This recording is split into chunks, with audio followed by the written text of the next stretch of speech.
Consumer Reports reassesses the Model S. Uber gets better PR. And do you want your news in virtual reality? Tech News Tonight is next. This is Twit.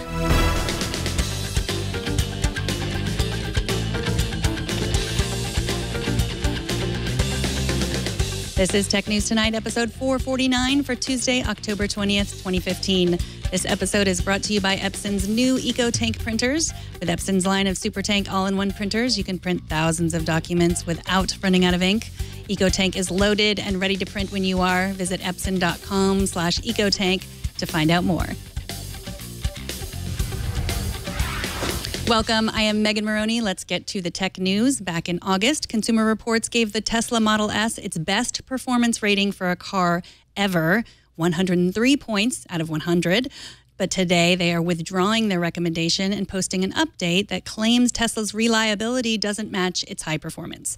Based on Consumer Reports' annual auto reliability survey, 1,400 Model S owners complained of problems with the drivetrain, the power equipment, charging equipment, the giant iPad-like center console, and body and sunroof, squeaks, rattles, and leaks.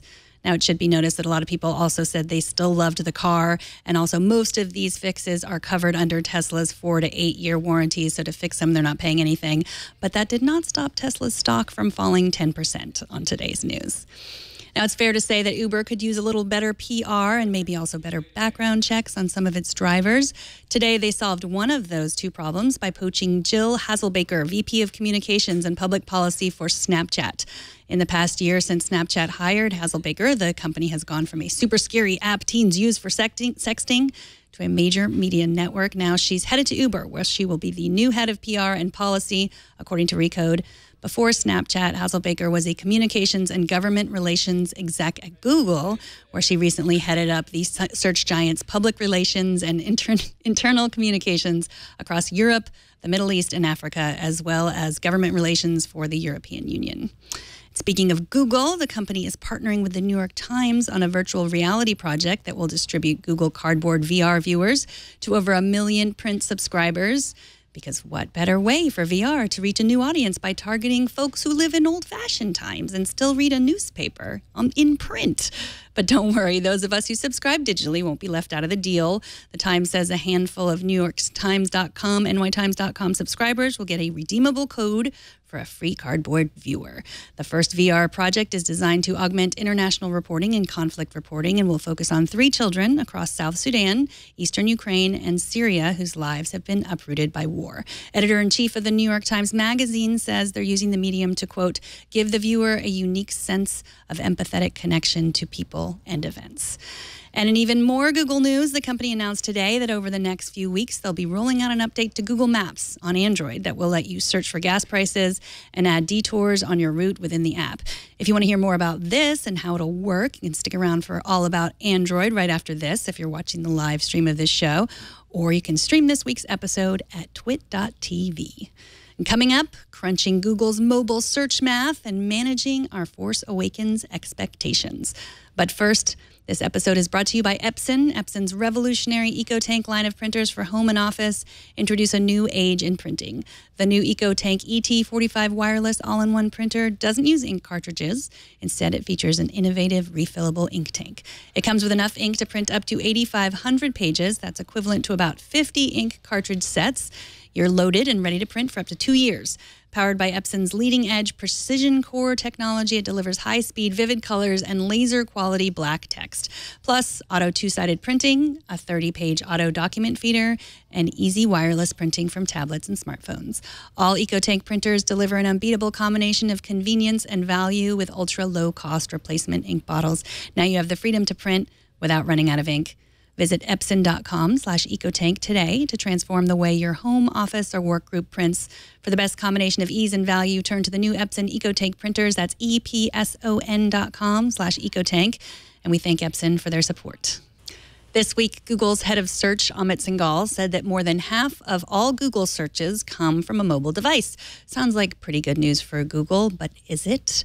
Journalist Charles Arthur, writing on his blog, The Overspill, did the math and broke down the numbers to find that 50% of people do 0 searches per day on mobile, and that is not so great for Google. Welcome, Charles. Thanks for coming on the show. Pleasure. So how did you come upon this number of 0 searches on mobile per person? So Google, Amit Singhal, who's the head of search at Google, gave out this number of more than 100 billion searches done on Google per month. And he said more than half are done on mobile phones, excluding tablets. So what I did was to plug this in to the numbers that we know exist. So there are about 1.4 billion Google Android devices. Subtract tablets. I mean, tablets are sort of perhaps 100 million or so. There are about 400 million iPhones, but you have to subtract about 100 million iPhones that are in China, so they don't use Google Search. Then you add on about 100 million other devices. So you've got 30 million BlackBerries, you've got about 70 million Windows phones.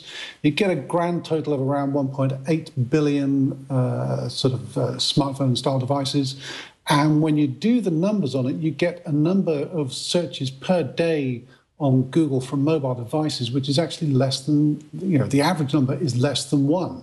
And if the average is less than 1, then that means that there must be a lot of people who are doing 0, because you can't have an average less than 1 where you have people doing, where the majority of people are doing more than 1 search.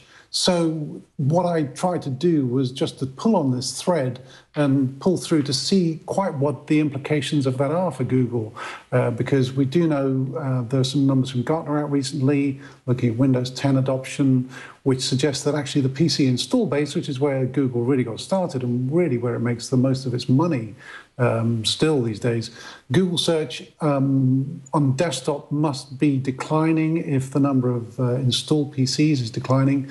And if mobile is increasing, but people aren't in general doing a web search on mobile, then where's Google's revenues going to come from in the future? So I was really trying to pull on this thread and try to sort of follow it through, see what the implications were of what we sort of know about these behaviors. And in terms of how do you sort of figure out how many people are doing this? I figured that, as with most internet behavior, as opposed to sort of broader population behavior, we probably have what's called a Pareto distribution, which is also known as a power law distribution, where most of the population is up at one end of the activity. So they're all bunched up at the left-hand side of the curve, rather than it being the sort of bell curve that people are more familiar with if you look at how tall people are. If you actually look around, at the way that people use their phones and the way that they use their desktops, most people don't do that many searches in a day. And a lot of people with Android phones, it has to be said, they've got them just because they're a phone, rather than because they're a pocket supercomputer. And they don't do that many searches on it. So the implications for Google, I think, are interesting, let's say, because other data from Google suggests that the cost per click that it's getting when people click on its ads is falling, which suggests more people are doing it on mobile, even as the number of clicks is going up because there's a bigger internet population using it. Well, it's interesting. I mean, we understand that most people are using apps on their phones, and most people are, not using apps on desktops. It's interesting because you say, you search. People aren't really necessarily searching for Facebook. You wouldn't think people would be searching for Facebook. They'd just be using a bookmark. But that's not really the way. When you look at the research, tell us a little bit about how people, like average people, mainly non-technical people, are using search on a desktop. So it's very interesting. I mean, I was sitting beside a friend just the other day, and she runs sort of part of a company, and as part of that, she has to log into a number of Gmail accounts. So I thought, okay, well, she's doing Gmail. She was doing it on an Apple Mac. I thought, yeah, she'll probably go into the Mac Mail app or something. But she didn't do that. She didn't even type gmail.com into the browser bar. What she did was she went to the browser bar and she typed Gmail. That brought up a Google search results page, which had gmail.com as the top result. And then she clicked that. So that's a search. Yeah, that's actually a search. And some years ago, when I was at The Guardian as a technology editor, I was talking to ComScore, and they were doing, from week to week, they would do interesting sort of data analytics for us.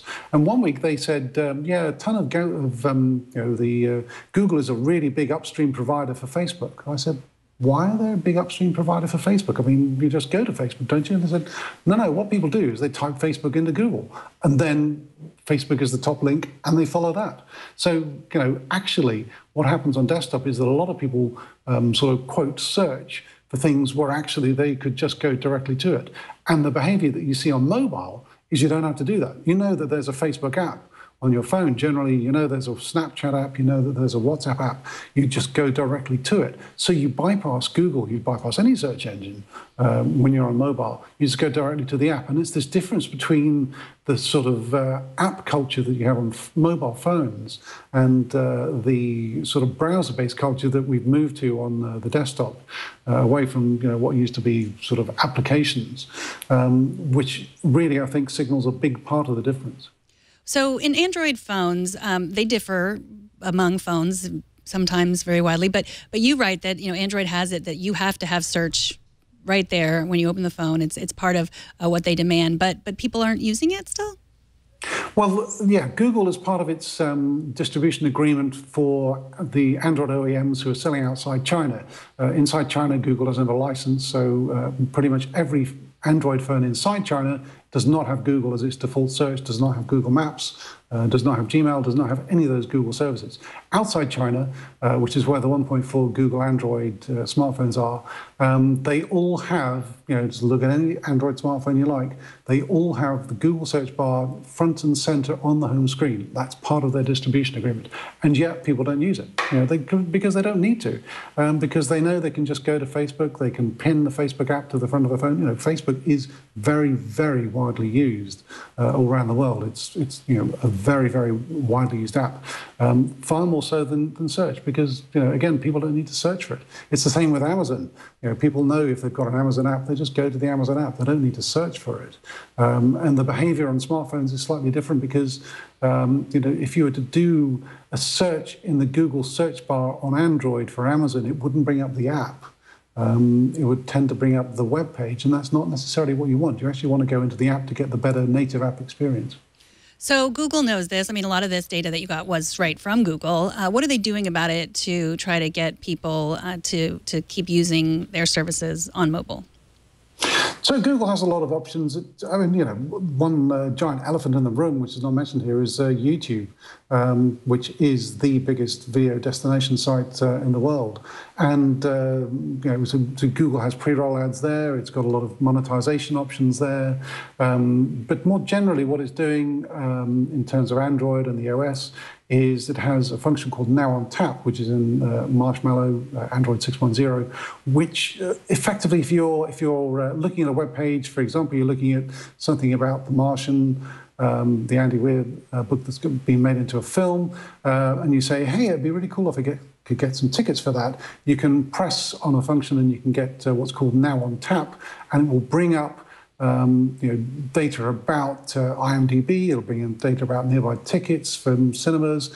So Google's trying to sort of interlink in this way. It's trying to make it much more functional so that you don't have to do an explicit search. That you have a sort of implicit search, an embedded search, which is part of the OS, rather than you having to invoke it by going to the home screen and then type things into a search box. Well, Siri has gotten a little bit better at searching, but, she's traditionally, I call her she, has been traditionally behind Google now. iOS has been behind in terms of what it can do for you, what it can find for you based on all your information, just the way that Apple uses your information versus the way Google uses their information. I've always thought that was just that, Apple is in the business of selling products. Google is in the business of selling your information. But what you're saying is a little bit different. It's just they're really trying to keep you using Google. It's not so much that they want your information, they want to show you ads. I guess that's one and the same, maybe.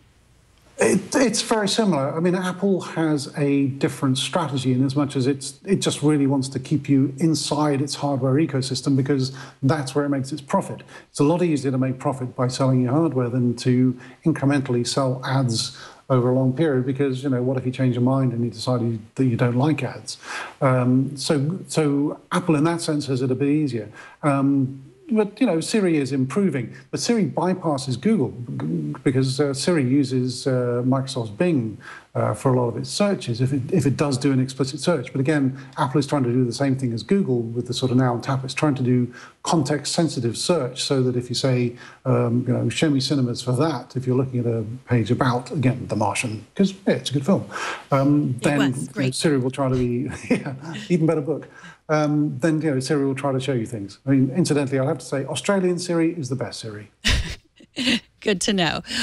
So how do ad blockers fare in this whole equation? Are they any effect on Google's business in these numbers that you looked at? Well, I didn't try to account for what ad blockers might or might not do. I mean, ad blockers are still an interesting space, but I think that they are more relevant for news publishers and people who are actually trying to make their money out of those sorts of functions. I mean, certainly for Google, it's good if it can bypass avenues where ad blockers can function. But equally, it actually pays the biggest ad blocker company, AO, which runs AdBlock Plus, so that Google ads are whitelisted where people are using AdBlock Plus. So I think that ad blockers don't enter into this equation quite yet, though as their use grows, it could become a concern for Google. But so far, there doesn't seem to have been any great demand for ad blockers on Android in quite the same way that there has been on the iPhone and iPad, where we've seen a really very strong take-up in just the first month or so of their availability. So Apple wants to keep you on the device. Facebook wants to keep you in the app. What about Microsoft? What's their role in all this? Where do they want you? Microsoft has a problem because they're always playing catch-up. I mean, just this evening they've been kicked off Yahoo, out of Yahoo Search, which is now going to be powered by Google Ads. They've pretty much given up in mobile. They're not having a big impact there in terms of generating their own ecosystem. To some extent, they're retrenching to the desktop, and they're trying to monetize instead through things like Office and other offerings there. I think that Microsoft almost isn't in this game. I mean, Bing is still a sort of a relevant search engine in the US, but outside the US, Bing is just invisible. I've seen numbers from the Google antitrust case in Europe, which suggests that in some countries, Google has something like 98% of search. So I really think that the Microsoft doesn't get to be a player in this at the moment. So in 2014, you wrote the second edition of your book, Digital Wars, Apple, Google, Microsoft, and the Battle for the Internet. What's been the most surprising change since your book, the second edition of your book, was published? I think actually the thing that has surprised me the most has been the way that sales of tablets has slowed down, that those have actually gone into retreat. And the expectation was when tablets were really motoring in sort of 2012 or so, that those were really going to become a big replacement for a lot of desktop functionality. And that hasn't happened. And I think that that's partly due to mistakes that Apple has made in terms of functionality for apps in the App Store, in terms of can you do trials of apps and other things, but also that Google sort of has not found a way to make tablets a compelling use case. I mean, they sort of had a minor hit with the Nexus 7. But they didn't really manage to get people interested beyond that, and Samsung as well has struggled really to get people interested in it. I mean, it seems like the focus for tablets is now shifting to the enterprise, and certainly when I see professional people around, teachers especially, really like iPads, but for the consumer market in general, iPads just don't cut it in the same way that that people were expecting. What do you think about the tablet laptop hybrids that are coming, the iPad Pro, the Surface Book? Do you think that will change things at all? So I actually rather like the quote from Neil Seibert, who runs the Above Avalon mailing list the other day. He said, so let's see, laptop sales are shrinking, tablet sales are shrinking. So combining the two, what do you get? That's sort of my, I sort of, Neil's a smart guy. And that's a bit my thinking as well. A laptop is really well suited to being a laptop. A tablet is really well suited to being a tablet. But when you try to combine the two, I always think you'd be hunting around for the keyboard. So you do hear people who say, "Oh yes, I really love mine," but are they the sort of people out at the far end of the curve? And actually, for most people, a laptop or a desktop you use occasionally does the job, or even actually a smartphone. As smartphones have got bigger, to some extent, they've replaced the need to have a tablet, because if you've got a 5-inch, 6-inch phone, why actually do you want a 7-inch tablet? Exactly.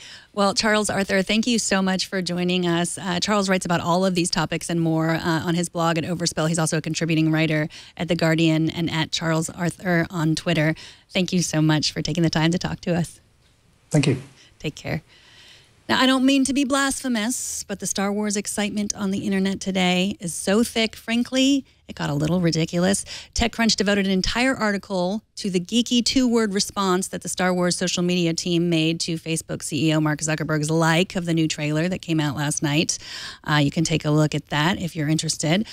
They will also explain to you the geekiness if you're not geeky enough to know what it means. Meanwhile, over at Fandango, AMC, Regal, and others, the Force was nowhere to be seen over there. Several of those purchasing platforms crashed as people tried to purchase advance tickets. And in a galaxy far away, Deadspin had the audacity to remind us of Jar Jar Binks and other stereotypes littering the last films to hit the theater. And Ian Crouch, writing in The New Yorker, says that all of our soaring prospects for this film might be doomed, that depending on what age you were in 1977 when you stood in line for tickets, or 1987 when you watched the movie in your best friend's basement, you might find that your enjoyment of the upcoming film might depend on your own version of the dark side and the light side. Me, I'm a little afraid to get my hopes up, and I have not taken that old Princess Leia costume out of storage yet. And that is it for this edition of Tech News Tonight. Andrew Charmley wrote in, you mentioned in episode 445 that you had to keep your hands on the steering wheel for a Tesla, for the autopilot, for at least 1 minute. But, however, Tesla says that the updates are not on a timer. That is correct, Andrew. Thanks for pointing that out. Andrew also writes, I really watch just to keep up to date with the daily tech news, so although your guests are of interest, I'd love it if you kept the interview and therefore the whole show as short as possible, ideally 15 minutes or less. Thank you for your feedback, Andrew. I've gotten a few emails like this that people enjoy a shorter show. What do you think? You can email me at megan@twit.tv, ping me on Twitter at Megan Morrone, or weigh in on our Facebook page and let me know. And that is it. You can also subscribe to the show at twit.tv/TN2. Write to us at TN2@twit.tv and watch live every weekday at 4 p.m. Pacific. Don't miss our morning news program, Tech News Today, every weekday at 10 a.m. Pacific, 1 p.m. Eastern. I'm Megan Morrone. Thanks for watching. Bandwidth for Tech News Tonight is brought to you by Cashfly.com.